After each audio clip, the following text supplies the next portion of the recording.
Stardom గురించి మీ opinion ఏంటి? Star కాబట్టి సినిమాలకు జనాలందరూ వస్తారా? ఖచ్చితంగా కథ ఉండాలా? స్టార్ ఉంటే లాభం ఏంటి, నష్టం ఏంటి సినిమాకి? లేదు, సినిమాకి ఫస్ట్ కావాల్సిన సబ్జెక్ట్.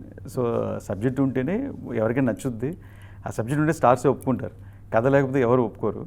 అలాగే ఈ లాస్ట్ 6 months మీరు తీసుకుంటే 6-7 months ఈ ఇయర్లో వీరమలికి అంత వచ్చినంత ఓపెనింగ్స్ ఏ సినిమాకి రాలా. లాస్ట్ 6-7 months థియేటర్కి ఎవరు వెళ్ళాల. ఏ 6 monthsలో సడన్గా మన ఒక ట్రైలర్కే 80 shows ఫుల్ అయింది. మనకి అంత పెద్ద ఓపెనింగ్స్ వచ్చింది ట్రైలర్కి, ట్రైలర్ లాంచ్ రోజే.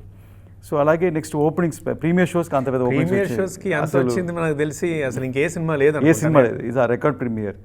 సో ఇంత పెద్ద ఓపెనింగ్స్, ఇంత పుల్ అంటే అప్పుడు డెఫినెట్గా స్టార్డమ్ ఆ స్టార్డమ్ అనేది ఇట్స్ నాట్ వన్ మూవీలో రాలేదండి.